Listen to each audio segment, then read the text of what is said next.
Gloria a Dios. Bueno, pues vamos a tener la enseñanza de la palabra de Dios, hermanos.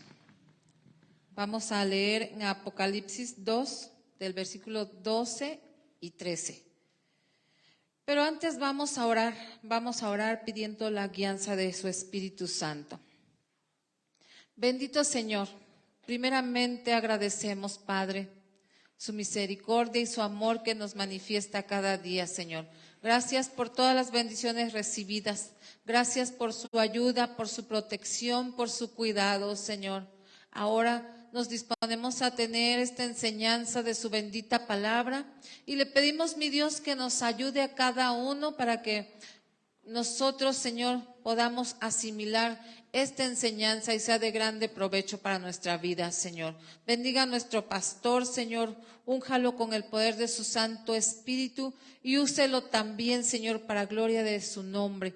Que cada palabra que él hable sea guiada por usted, Señor, y sea usted teniendo el control de cada una de esas palabras que él ha de hablar, Señor, para que su nombre sea honrado y glorificado, Señor, y su palabra cumpla, Señor, el propósito por el cual usted la ha dado. Bendito Dios, que es para honrar y glorificar su nombre en todo momento.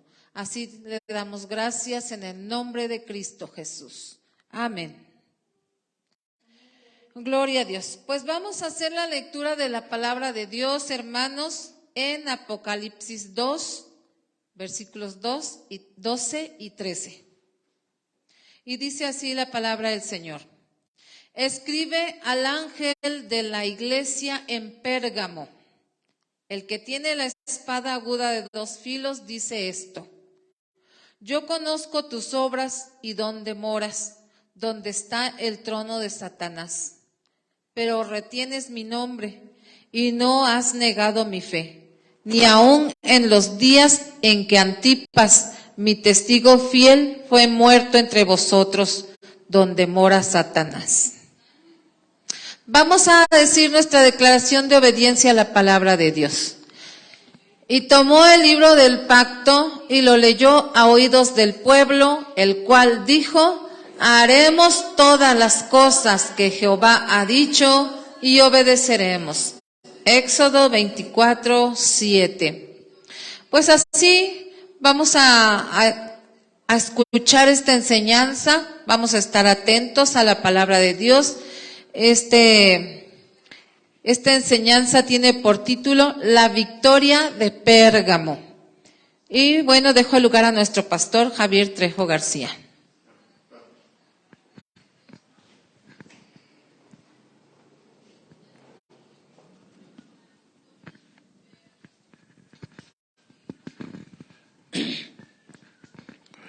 Que Dios los bendiga a todos.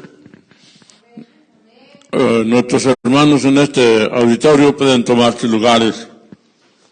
Y a nuestros hermanos en las redes sociales, igualmente les pedimos evitar toda distracción, poner atención en lo que la palabra del Señor nos quiere decir en este día. Continuamos, salvo la excepción que hicimos la semana pasada, en razón de orar en contra de todo lo principado y potestad de las tinieblas que se libera y pretende tomar control del mundo en los días de Halloween, en los días de muertos. Entonces hicimos un espacio, hicimos ahí un paréntesis, pero continuemos con este tema general, las 7 victorias de la iglesia. Es el tema general. Y hoy vamos a ver la victoria de Pérgamo. Es muy importante. Recuerden que todo tiene que ver con la oración. Después le daremos un matiz en lo que es la vida de la iglesia. Ahorita el matiz principal tiene que ver con la oración. Repito, el texto dice, y escribe al ángel de la iglesia en Pérgamo. El que tiene la espada aguda de 2 filos dice esto, yo conozco tus obras. ¿Y dónde moras? Donde está el trono de Satanás. Pero retienes mi nombre y no has negado mi fe, ni aun en los tiempos de Antipas, mi testigo fiel, muerto entre vosotros donde mora Satanás. Nos habla de una declaración del Señor Jesucristo muy directa con su palabra. Dice, el que tiene la espada de 2 filos en la mano, el que tiene la palabra necesaria, es el que está hablando. Y también es importante, y lo adelanto de una vez, no sé si sea en 2 o 3 sesiones, que estaremos viendo el mensaje a Pérgamo, ya que es uno que más refleja la actualidad de la humanidad en este siglo XXI. Y también haré notorio algo muy importante que debemos tomar en cuenta, la mención de un nombre propio, la mención directa de una persona. En los mensajes a las 7 iglesias de Asia, solo se hace mención de 2 personas por su nombre. Una negativa, que es Jezabel. Aunque Jezabel no se menciona tanto como persona, pero como un espíritu, pero se menciona ese nombre propio. La única persona, el único cristiano que se nombra por su nombre, allí valiendo o valga la redundancia, la única persona que se menciona por su nombre en un mensaje a 7 diferentes iglesias es Antipas. Y esto nos debe llevar a reflexionar cuál sería la importancia. No se menciona el nombre de ningún ángel, ninguno de los líderes de las 7 iglesias se le menciona por nombre. A nadie, excepto una mención, la de Antipas. En siguientes sesiones haremos referencia directa a nuestro hermano Antipas. Y solo lo noto porque es una persona que trascendió en un lugar dificilísimo, en un lugar donde estaba asentado el trono de Satanás, y no solamente estaba asentado su trono, sino que el Señor mismo, estas palabras no son una transcripción de Juan, no se recogieron de alguna tradición, no se tomaron del Antiguo Testamento. Estas palabras fueron vertidas directamente por labios de nuestro Señor Jesucristo. Más verídico no pudiera ser. Así que menciona que Pérgamo, el origen de la técnica del pergamino, una forma de papel,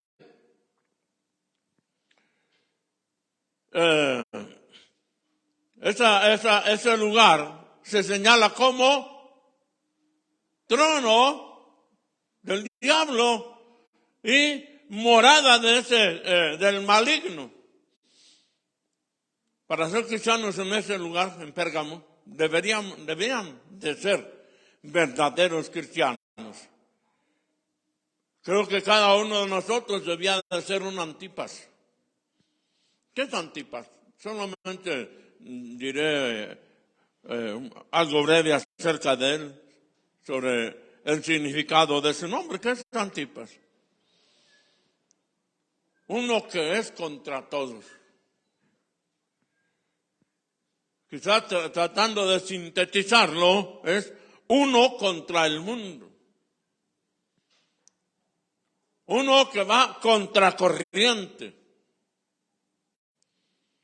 Y su etimología, una cosa es su significado y otra su etimología. Su etimología, antipatros.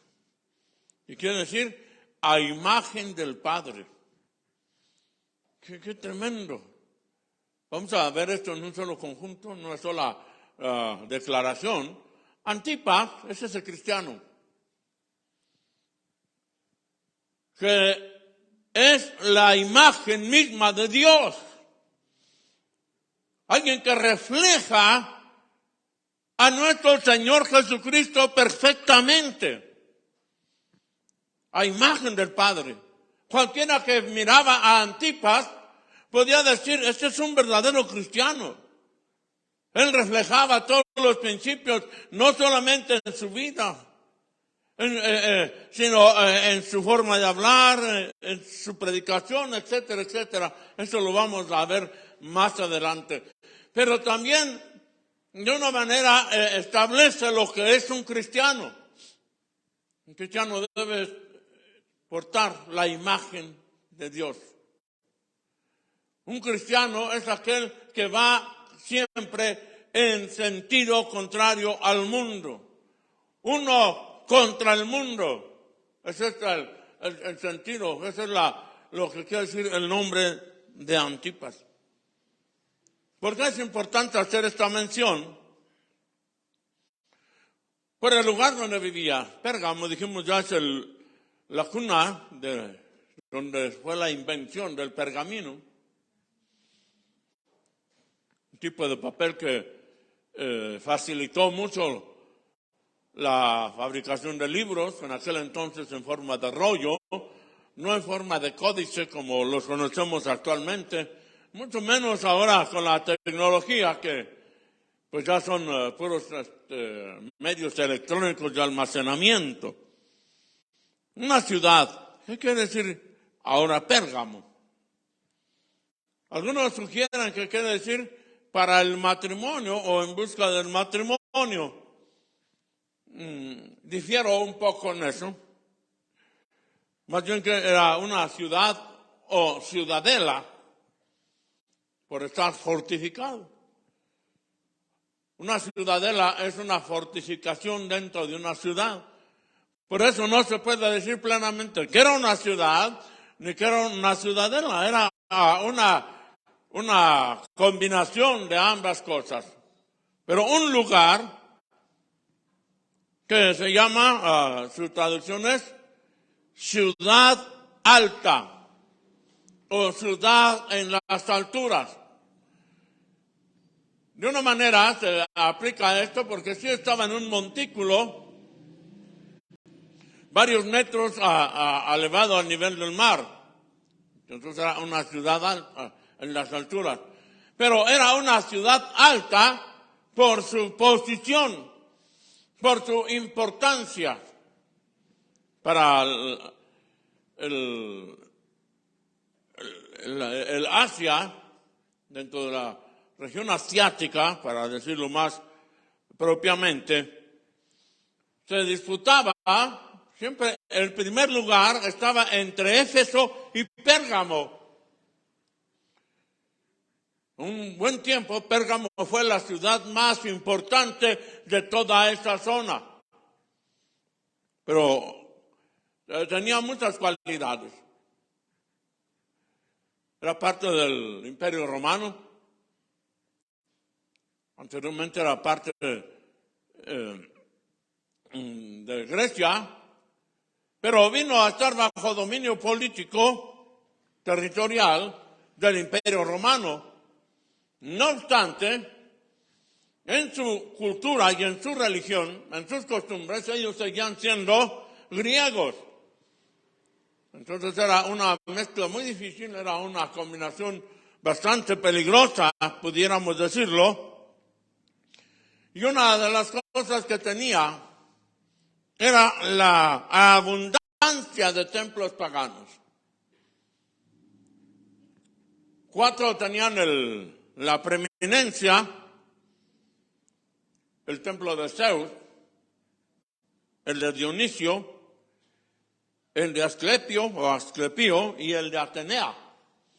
4 deidades que eran de las principales en todo el imperio o en toda Grecia y posteriormente con una influencia tremenda en el Imperio Romano.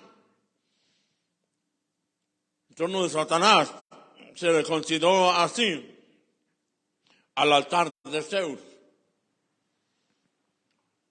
Un tremendo e impresionante altar en honor a Zeus, el llamado padre de los dioses. De segunda importancia de Atenea, el de Asclepio o Asclepio, disculpen, no sé darle el acento a esta palabra, y al de Dionisio, sobresaliendo dos, el de Zeus y el de Asclepio, voy a decirlo de esa manera. Gloria sea al Señor. Allí era la sede, entonces podemos ver que era un centro de idolatría, quizás el más importante.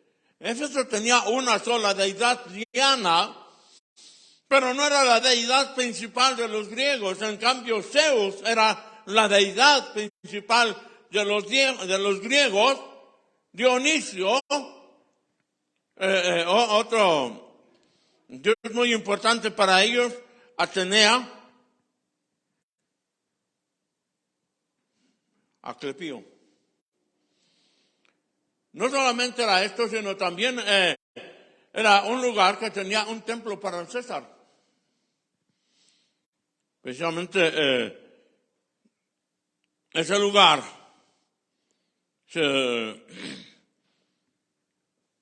perdón, ya pasó. En este lugar se tenía un templo para César o para el emperador en turno. En este lugar se tenía un templo para el dios mayor entre griegos y judíos, entre griegos y romanos, perdón. Pero en este lugar también existía la biblioteca más importante. La segunda biblioteca más importante de todo el mundo estaba en Pérgamo. Y la producción precisamente del pergamino le daba una posición tremendamente importante en las áreas de las ciencias y la filosofía.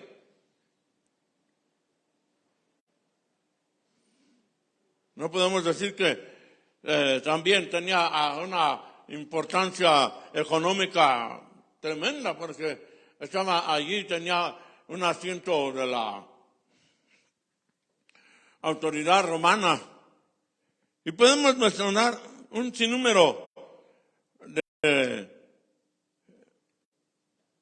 características de ese lugar, pero vamos a mencionar el por qué se le llamaba el trono de Satanás. Toda la ciudad, esto entendemos, su territorio y habitantes, habían quedado bajo el poder del maligno mediante una serie de ofrecimientos que hasta el día de hoy lo sigue dando, lo sigue presentando al ser humano. Número uno, el ofrecimiento de poder, el ofrecimiento de prosperidad, el ofrecimiento de conocimiento, el ofrecimiento de diversión, el ofrecimiento de buena salud y el ofrecimiento de libertinaje sexual o de libertad sexual, decían ellos allá. Estas eran las premisas que dominaban, esto era lo que estaba en la mente de todos los habitantes de Pérgamo, pero también nos refleja lo que es las estrategias del diablo, que es lo que vamos a ver más en esta primera sesión. Las estrategias del diablo y cómo lo logra, cómo se mueve, cómo es que tomó esa ciudad a tal grado que el Señor dice que era el trono de Satanás y el lugar de su morada. Y repito lo que dije al principio, ser cristiano en esas condiciones no era fácil. Se requería una fe auténtica, se requería un verdadero compromiso con nuestro Dios. En otros asuntos, ¿qué era lo que vamos a hablar de su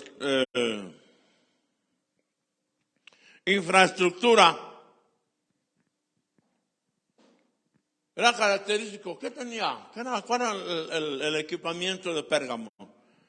Primero, un gran centro comercial, donde la gente podía adquirir de todo. Y vamos a ver, le voy a pedir que vayan estableciendo,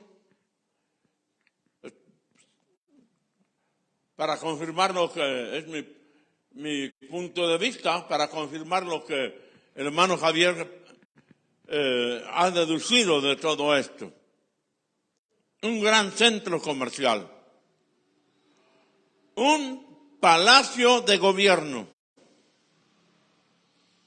una gran biblioteca, gimnasios, teatros, templos al emperador. En este momento que se escribe esta carta, era Trajano.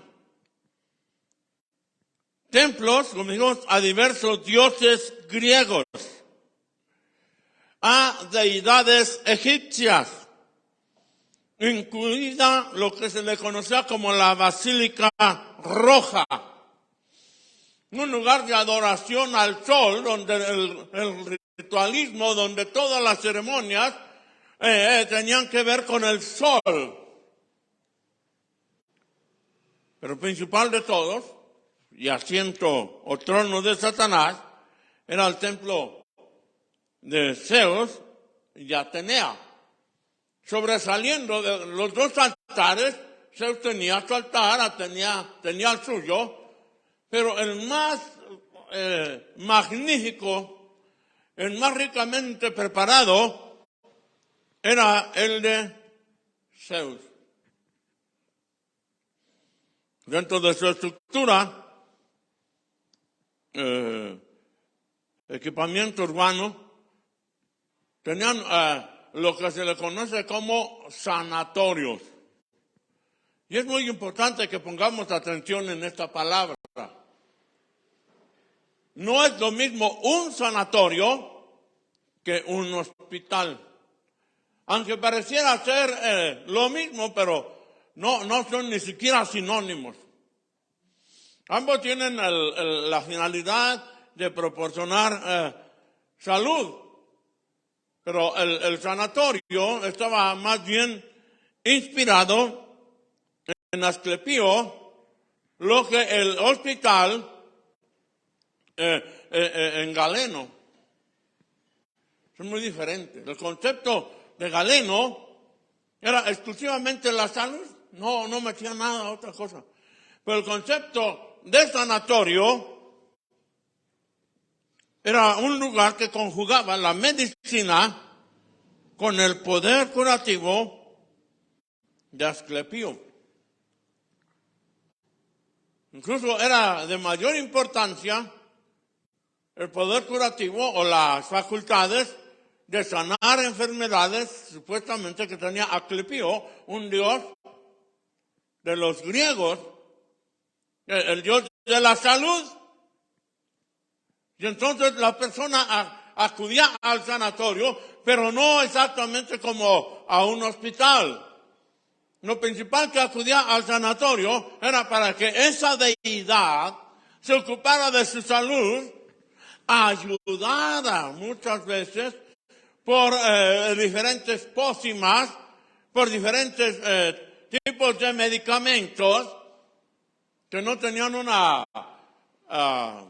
por decirlo así, no tenían una certificación como se requiere en nuestro tiempo. Para que un medicamento salga a la venta, requiere pasar por una serie de autoridades que certifiquen y garanticen que este medicamento cumple con las funciones. En el caso del sanatorio no era así. La principal actividad del sanatorio era proporcionar salud mediante invocaciones de espíritus o invocación de deidades. En este caso muy especial de Asclepio. No llegaba y le ponían el termómetro ni nada. No, lo primero que hacía la persona era invocar a ese Dios de la salud y encomendarse a Él y pedir la salud mediante rituales de sacrificios. Sacrificaban animalitos o otro tipo de sacrificios corporales, como lo vemos aún hoy en día. Personas que piden un milagro a cierta deidad o a cierto espíritu, por decirlo de alguna manera, clarificando todavía más a ciertos intercesores en el cielo, santos les llaman. Y entonces para que el santo, o para que en este caso esa deidad pusiera cierta atención, ellos se llegaban a golpearse, llegaban a pedir su salud de rodillas y otro tipo de sacrificios corporales, pidiendo su salud. También había rituales de sacrificios de animalitos para que el Asclepio le enviara la salud. Era muy común también las oraciones mágicas, lo equivalente a rezar. En la oración no decimos frases mágicas, ni estamos repitiendo mantras, ni estamos repitiendo, porque eso es el rosario, una serie de mantras. El rosario es una importación, o sea, nada tiene que ver con el cristianismo. Lo usan incluso los musulmanes y los hindúes, a una forma de, repitiendo mantras, llegar a un éxtasis o someter a la persona a un estado de enajenación, y en ese estado de enajenación hacerle cambios en su mente, lo que se llama un lavado de cerebro.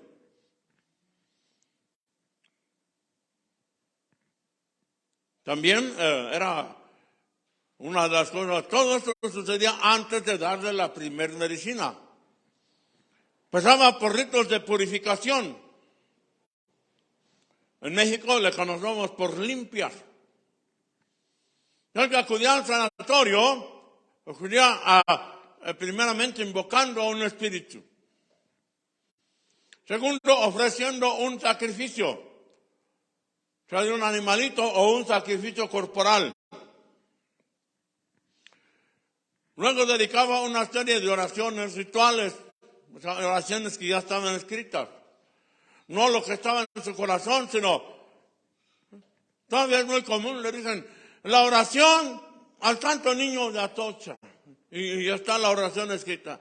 La oración a la Virgen de San Juan de los Lagos. Y allí está escrito. De esa misma manera, tenían sus oraciones mágicas o rezos. Las limpias entendemos a través de inciensos, de saumerios. En nuestras zonas latinas lo hacen mediante ciertas ramas, mediante ciertas partes de árboles, y a veces se impregnan de copal, a veces se impregnan de alcohol, etcétera, etcétera. Usan a veces huevo de gallina y tantas cosas para hacerla limpia. Entonces vemos que el sanatorio nada que ver con un hospital.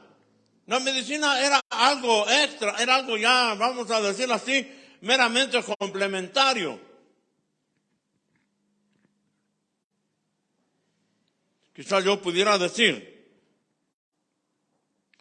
en este momento, que cuando digan vamos al sanatorio, prenda todas sus alarmas. Todas sus alarmas. Porque normalmente son lugares así, siguen siendo así. Particularmente los sanatorios están plagados de imágenes religiosas. Están plagados de gente que está diciendo rezos y tantas cosas. de tanta gente que está ofreciendo sacrificios. El concepto sigue siendo el mismo, aunque en nuestro tiempo tiene un poco mayor presencia la medicina y lo que son los recursos científicos, pero en esencia, la gran diferencia entre un hospital y un sanatorio es que el hospital tiene la ideología de Galeno, ¿no? Nosotros vamos a dedicarnos, qué sé yo no conozco mucho de eso, pero mencionaré medicamentos que conozco y que son del uso común. Bueno, aquí lo que se va a recetar son aspirinas, penicilina, aquí se va a recetar, no sé, bueno, valga ahí el comercial, el Pepto-Bismol y cosas así. Pero no el ritual primero, no la invocación. Dando un pequeño salto y luego regresaremos al punto histórico. Cuando Constantino da ese edicto de Milán, si no mal recuerdo, donde se pone fin a la persecución religiosa, a la persecución de la iglesia del Señor Jesucristo, 3 siglos prácticamente, de persecución, algunos cristianos, vamos a ponerle nominales, o creyentes, mejor dicho, y todavía creyentes se me hace un calificativo muy elevado, así que les diré solamente algunos religiosos con una orientación cristiana, de los cuales fue que se formó lo que hoy se conoce como el catolicismo romano. Una mezcla entre aquellos cristianos que, cansados de la persecución, aceptaron de alguna manera contaminar su fe, haciendo un intento de mezcla entre el cristianismo y la mitología greco-romana. No se logró un sintetismo, o sea, una uniformidad, sino un sincretismo. Eso es como juntar muchas canicas, pero no se funden. Están todas juntas, pero cada canica sigue siendo lo propio. De esta manera, pretendiendo hacer una sola fe, un solo grupo religioso, por llamarle, o por tratar de hacer algo más claro. Y entonces allí surge este concepto del catolicismo romano. Se adoptaron los dioses de los griegos, les empezaron a poner, de los romanos, dioses greco-romanos, le empezaron a poner nombres de cristianos. A Júpiter o Zeus, todavía existe esa estatua en algún punto del mundo, no recuerdo dónde. Le dijeron que se llamaba Pedro. Simplemente de Zeus pasó a Júpiter y de Júpiter a Pedro. Era la misma estatua. Lo que vamos a ver en este momento, que en este intento de conjugar todo, esos grupos de religiosos con orientación cristiana siguieron abrazando la costumbre o la figura del sanatorio, pero ahora no invocando a dioses griegos, sino invocando al mismo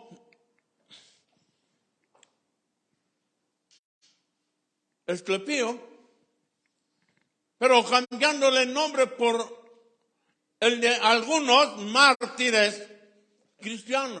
Mártires se refiere directamente a personas en plena comunión con Dios o en plena santidad, personas que murieron en plena santidad por causa del Evangelio. Y entonces ya no invocaban a los dioses griegos, sino que empezaban a invocar a los mártires. Y se les dio el calificativo de santos.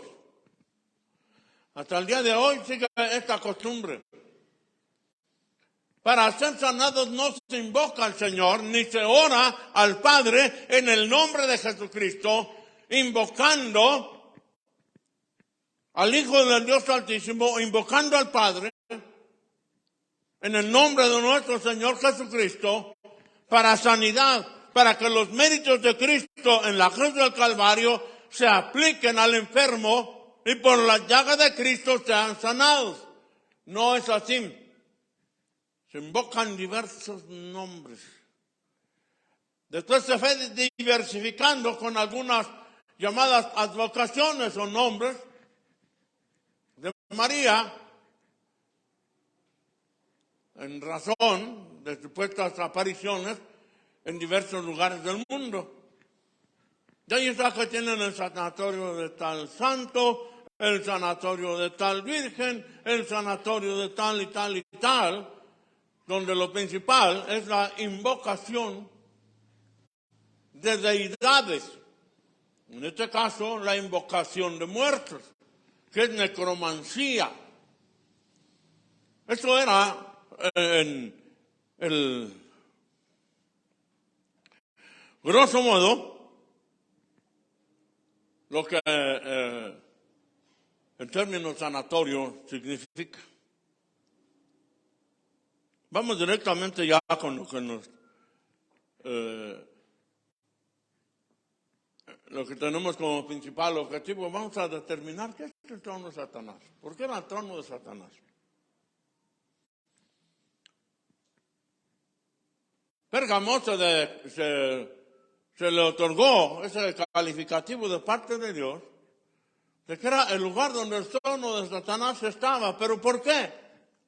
Bueno, porque iba más allá. Lo que pasaba en Pérgamo iba mucho más lejos de solamente un altar, el altar de Zeus, sino que todo el territorio de Pérgamo y sus habitantes estaban bajo el absoluto dominio del maligno. Era la profusión de templos paganos. Era increíble. Igual o tanto más que en Atenas, donde Pablo se refirió a ellos diciéndole: veo que ustedes son muy religiosos porque tienen un templo para cada dios. El Dios de la lluvia, el Dios del amor, el Dios de los conductores, el Dios de los carpinteros, el Dios de los agricultores, el Dios de los cantantes. Hasta un altar tenían para el Dios no conocido.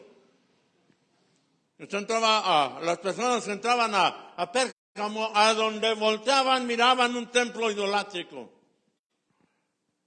A cualquier calle que iban, allá había un templo idolátrico.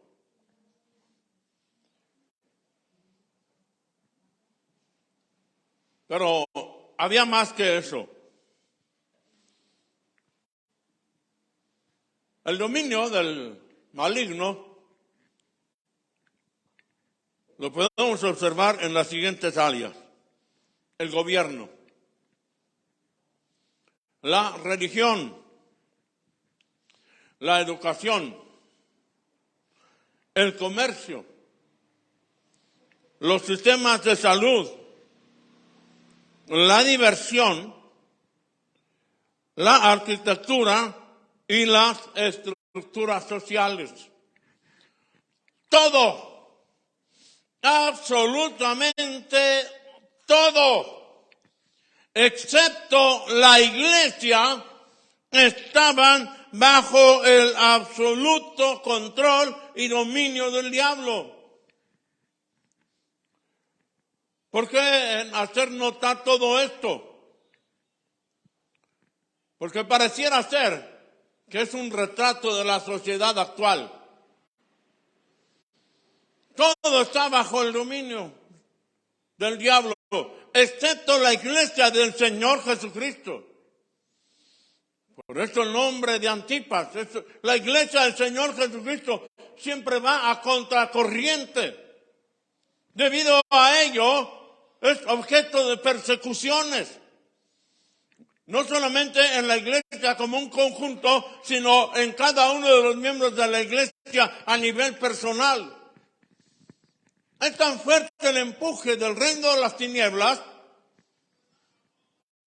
que el cristiano debe tomar una determinación firme. O va contra la corriente o se deja arrastrar por la corriente. Antipas no se dejó arrastrar por la corriente. El gobierno.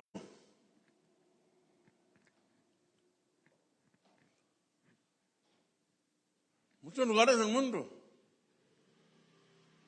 Puede ir a una oficina gubernamental y adornarla con calabazas del Halloween. Y no pasa nada. En cualquier oficina en el mundo pueden poner, especialmente en mi país, México, y en partes de Latinoamérica, pueden poner a altar a los muertos en una oficina gubernamental y nadie dice nada. Absolutamente nada. Se puede hablar abiertamente del tema en los medios masivos de comunicación.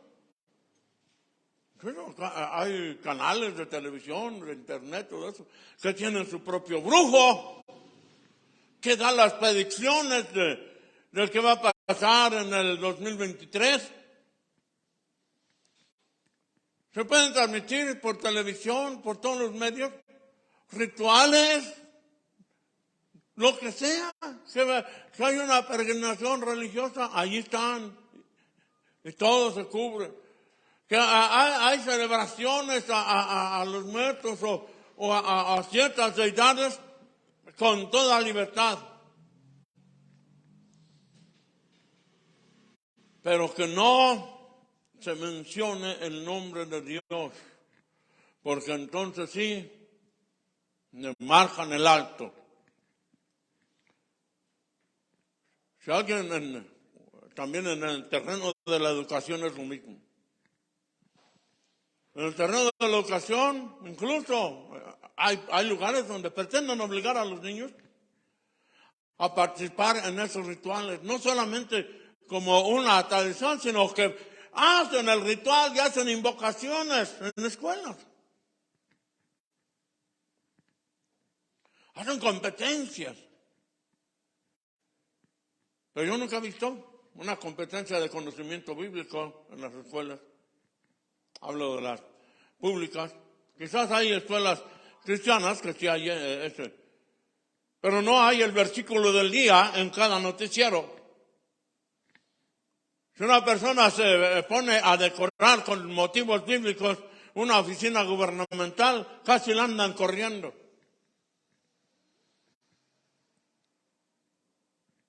En la educación, ya dijimos, es lo mismo. En el comercio igual. En los sistemas de salud se permite todavía el funcionamiento de sanatorios, donde se dan invocaciones que nada tienen que ver con la medicina, donde se hacen rituales que nada tienen que ver con la medicina. ¿Qué podemos decir de la diversión? En todos los sistemas de entretenimiento salen las caricaturas para los niños con formas de muerte, con formas de demonios. Y no pasa nada. Las pueden transmitir libremente, excepto lo que tenga que ver con la predicación del Evangelio. Eso sí está prohibida, eso sí se persigue y eso sí está muy mal. días pasados yo vi un programa televisivo donde se tocaba el punto de que en México hay un movimiento de iglesias que está solicitando acceso al espectro, o sea, poder transmitir, poder ser propietarios de una estación de radio, de televisión. Y todos los participantes, eran varios participantes allí, dijeron, ¡no! Luego van a empezar con sus fanatismos, diciendo que solo en la naturaleza solo existe el hombre y la mujer. Van a hacer ataques fuertes contra la comunidad lésbica, homosexual, como se diga. No, porque luego van a empezar a atentar y a dañar nuestras tradiciones. Y una serie de argumentos que simplemente una tremenda oposición. Pero vamos ya, tenemos que terminar este día. ¿Cuál es el propósito?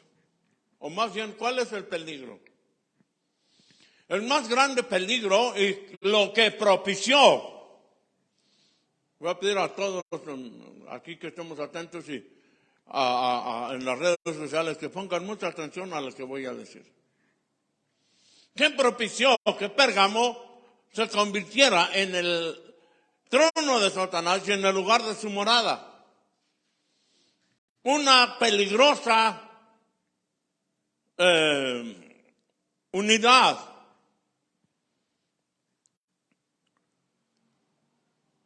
Un peligroso concilio entre lo que es el gobierno y la religión. Y entre lo que es el gobierno, la religión y el poder económico. Y también dentro del gobierno, religión, poder económico, la educación. Pero vamos a dejar el primer punto. Allá había un convenio entre gobierno y religión. Ese convenio entre gobierno y religión fue lo que propició que Pérgamo primeramente se convirtiera en morada de Satanás, y tan le gustó esa fórmula, religión más gobierno o gobierno más religión, que decidió colocar su trono en ese lugar. Política y religión propician el dominio del diablo cuando trabajan en conjunto. Los religiosos deben estar por su lado. Qué gran sabiduría tuvo el señor Benito Juárez García, que en México ordenó la separación de poderes. El gobierno por un lado, los religiosos por otro. Donde se juntan ambos, viene un gran peligro, porque entonces se propicia lo que estamos viendo en todo esto. Y terminamos este día. La estrategia. ¿Cuál es la estrategia que sigue el diablo?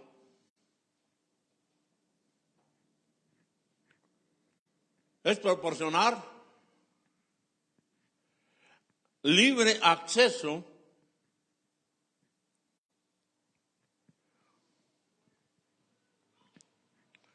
a todo aquello que el hombre carnal desea tener y desea ser.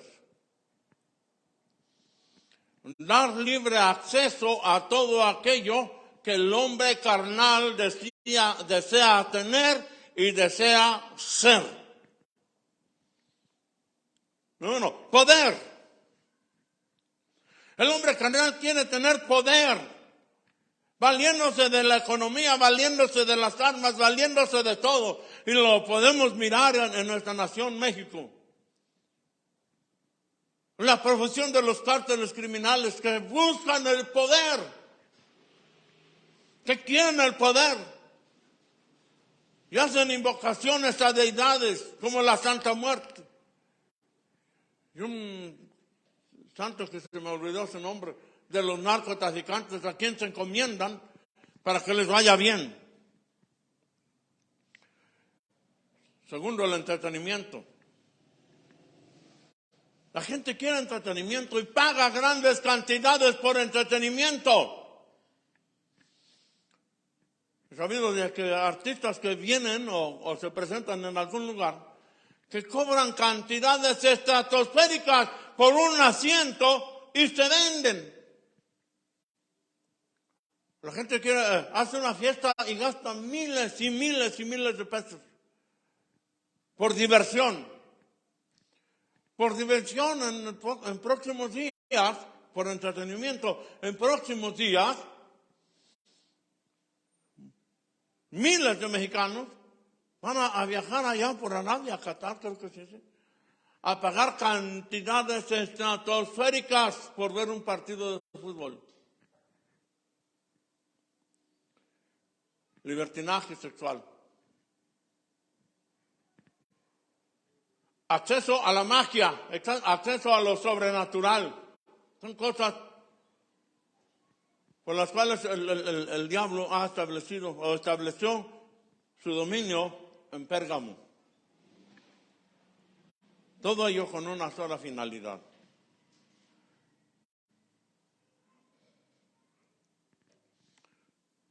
Cumplir el triple propósito que dice San Juan 10:10.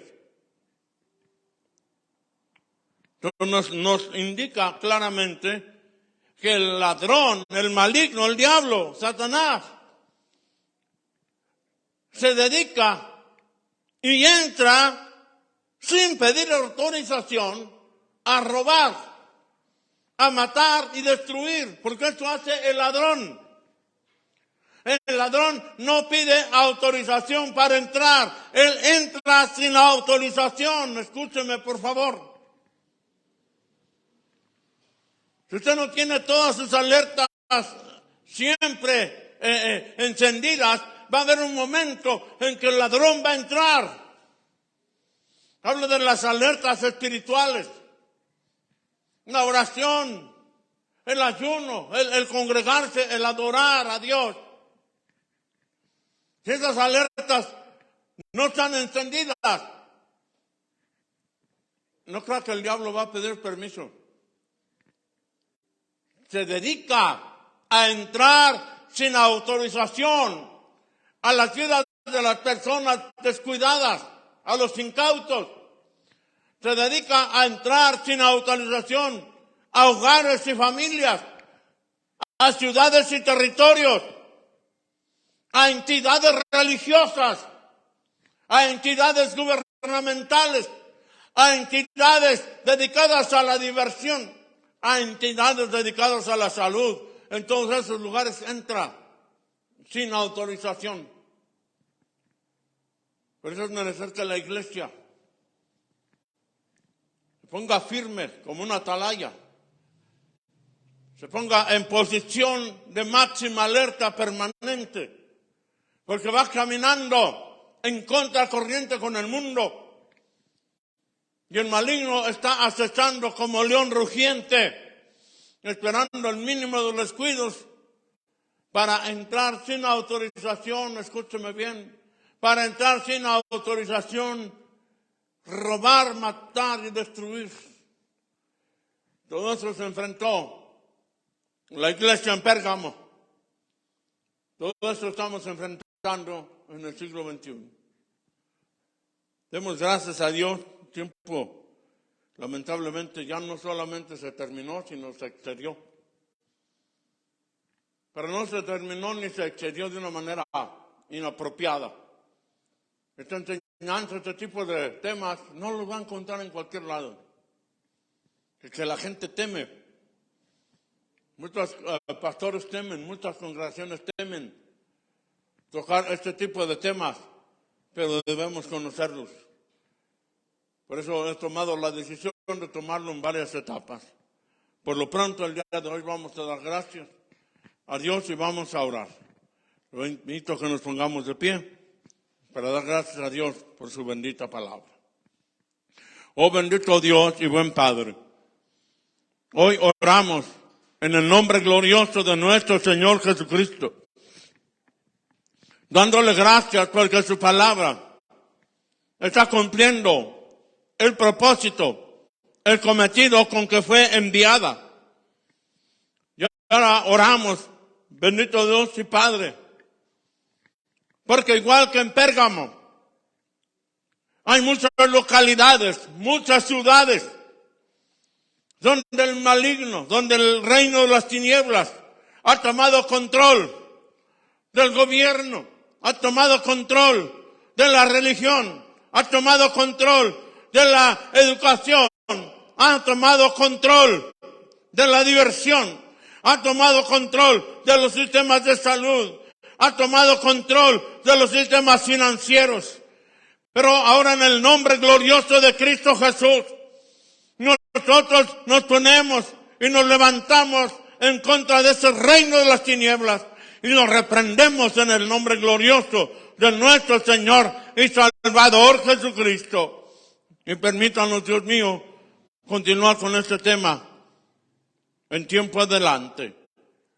Le damos pues gracias por todo ello en el nombre glorioso de nuestro Señor y Salvador Jesucristo. Amén, amén y amén. Así que Dios bendiga a nuestros hermanos en las redes sociales. Nos despedimos con la bendición apostólica. Ahora que la gracia de nuestro Señor Jesucristo, el amor de Dios nuestro Padre y la participación de su Santo y Divino Espíritu esté y permanezca con cada uno de nosotros desde ahora y para siempre. Amén. Amén. Próximo jueves, mismo canal, misma hora, seguiremos con la segunda parte de este interesante tema.